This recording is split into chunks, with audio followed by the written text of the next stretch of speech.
अब्दुल कलाम जी ने कहा था कि पृथ्वी पर ऐसा कोई भी व्यक्ति नहीं है जिसको समस्या ना हो और कोई ऐसी समस्या नहीं है जिसका कोई समाधान ना हो। मंजिल चाहे कितनी भी ऊंची क्यों ना हो, उसके रास्ते पैरों के नीचे से होकर ही जाते हैं। और ये बात भारत रत्न पाने वाले पूर्व राष्ट्रपति प्रणब मुखर्जी ने साबित करके दिखाई है।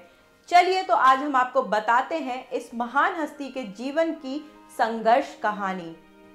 प्रणब मुखर्जी का जन्म पश्चिम बंगाल के बीरभूम जिले में एक ब्राह्मण परिवार में 11 दिसंबर 1935 को गांव मिराटी में हुआ था।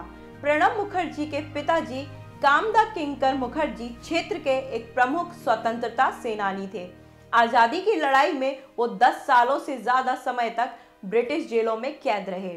उनके पिताजी 1920 से इंडियन नेशनल कांग्रेस के कार्यकर्ता थे। देश की आजादी के बाद 1952 से लेकर 1964 तक पश्चिम बंगाल विधान परिषद के सदस्य रहे। प्रणब मुखर्जी ने राजनीति में प्रवेश पिता का हाथ पकड़कर ही किया था और वो पूरी तरह से राजनीति में कैसे उतरे हम आपको बाद में बताएंगे, लेकिन उससे पहले हम बताना चाहते हैं उन्होंने अपने करियर की शुरुआत कैसे की थी। करियर की शुरुआत उन्होंने कोलकाता में डिप्टी अकाउंटेंट जनरल के कार्यालय में क्लर्क के रूप में की थी। शुरुआत क्लर्क से करने के बाद वो पत्रकार बने। उसके साथ साथ ही उन्होंने कोलकाता विश्वविद्यालय में आगे की पढ़ाई भी की और पढ़ाई के बाद बंगाल के बीरभूम जिले के एक कॉलेज में प्रोफेसर की नौकरी भी की। प्रणब दा के राजनीतिक जीवन की शुरुआत साल 1969 में हुई। इसके बाद लगातार 4 बार राज्यसभा के सदस्य भी रहे हैं। इसके अलावा 7 बार कैबिनेट मंत्री भी रहे हैं। उसके बाद एक ऐसा समय भी आया जब इंदिरा गांधी जी की हत्या के बाद राजीव गांधी सरकार की कैबिनेट में प्रणब मुखर्जी को शामिल नहीं किया गया। तब उन्होंने अपनी अलग पार्टी का गठन किया जिसका नाम था राष्ट्रीय समाजवादी कांग्रेस।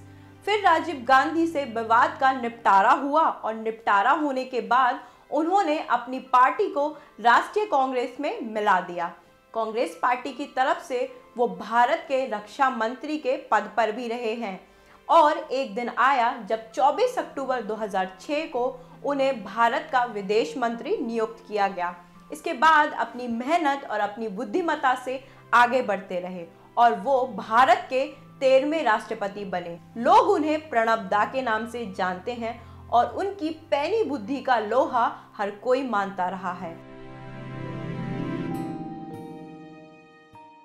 चाहे वो उनका विरोधी हो या उनकी पार्टी का सदस्य हो, अपने राजनीतिक जीवन में उन्होंने लगातार अच्छा प्रदर्शन किया है और इसी प्रदर्शन के साथ ही आगे की सीढ़ियां चढ़ते गए। उनका भारतीय राजनीतिक से लंबा रिश्ता रहा और उन्हें देश का सबसे बड़ा सम्मान भारत रत्न मिला है, तो उनका कद और भी ऊंचा हो गया। प्रणब दा को भारत रत्न मिलना दलगत राजनीति से ऊपर उठकर राजनीति करने वालों के लिए एक शुभ संकेत है। अगर आप हमें फेसबुक पर देख रहे हैं तो फॉलो करें और सी फर्स्ट करें, और अगर यूट्यूब पे देख रहे हैं तो सब्सक्राइब करें और बेल आइकन दबा दें।